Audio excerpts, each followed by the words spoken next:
with danger and with daring rights. To the hilt we take you there, where courage. Okay, ready to dive into something unusual. Always up for a challenge. What do you have in mind? We're going deep into the world of sideshows. Ooh, intriguing. Sideshows, huh? Tell me more. Specifically, a woman named Edith Clifford. Ring any bells? Edith Clifford. The name sounds familiar, but I can't quite place it. Refresh my memory. Get ready, because she's not your average sideshow act. We're talking sword swallowing, but with a twist. Sword swallowing is already pushing it, but a twist. Now I'm really curious. Think beyond just swords. Think razor blades, scissors, saws, even a bayonet attached to a loaded cannon. Hold on, a bayonet and a cannon. This is intense. You piqued my interest. Who was this woman?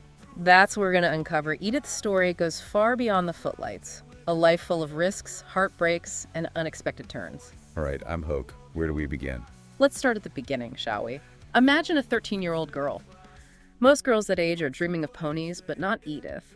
She's got bigger plans. She wants to tame lions. Taming lions at 13. Talk about ambition. That takes guts. I'm sensing a theme here. Absolutely. But fate, as it often does, had other plans. Instead of a stage filled with roaring beasts, she found herself captivated by the world of sword swallowing. From lions to swords. Quite a leap, but I can see the allure of danger. It's a thrilling spectacle, a test of skill and nerve. And she didn't just dip her toes into this world, she dove headfirst into the deep end, performing with the biggest name in the business, Barnum and Bailey. Not your average teenage gig. Barnum Bailey. Wow. So how does one go from aspiring lion tamer to performing for the greatest show on earth? It all circles back to that daring spirit.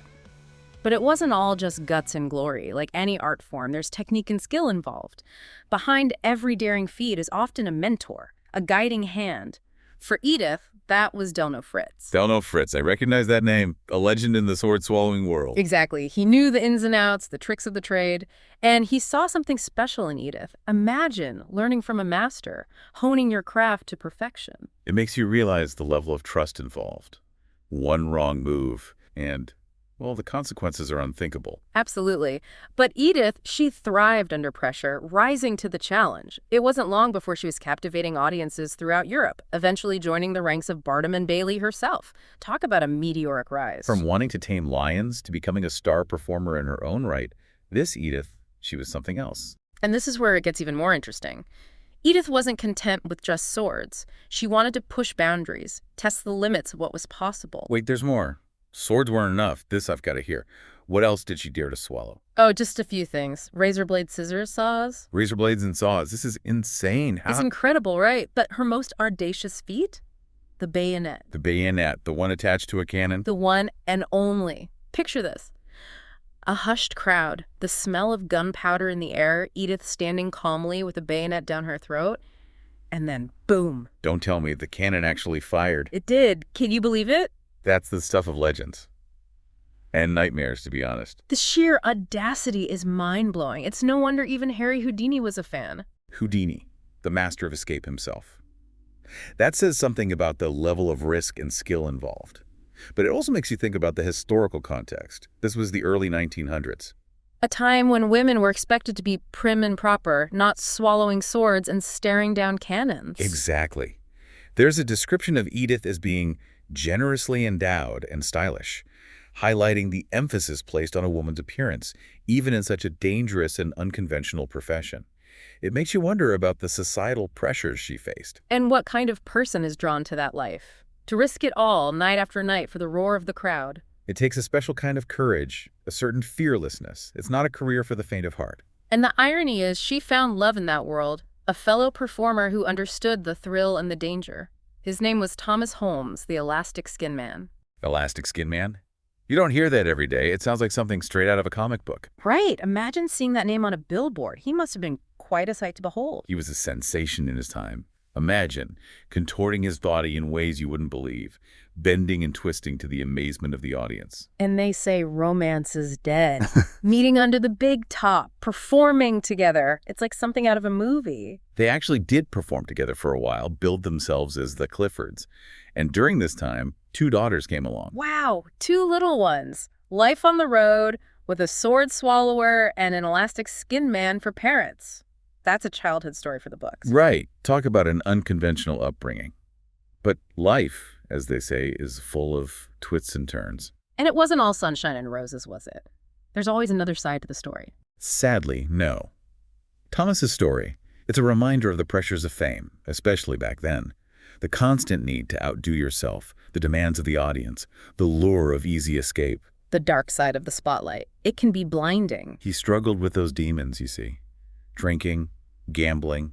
It took its toll. That's heartbreaking, to think that behind the smiles and the spectacle there was this hidden pain. It's a stark reminder that these performers, they were human too. So what happened? Sadly, Thomas's struggles caught up with him. Passed away at the young age of 33. 33, that's incredibly young. Life really can be fleeting. It's a sobering thought, isn't it? But amidst the heartbreak, Edith found love again. This time, it was Karl Bauer, a trapeze artist. A trapeze artist. Talk about a change of pace. So once again, she found love under the big top.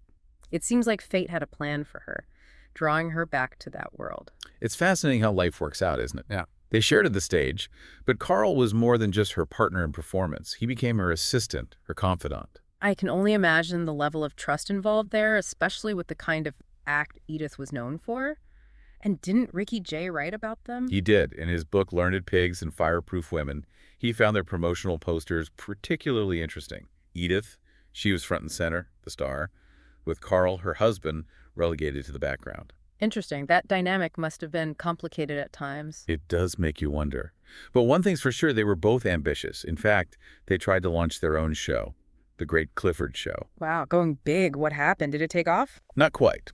It's one of those mysteries lost to time. But it goes to show that even the most talented performers faced challenges. The entertainment industry is a fickle beast. But they didn't give up. They went on to work with Gulmar Bros, Circus, even Ringling Bros, and Barnum and Bailey Circus. Talk about iconic names. That's incredible.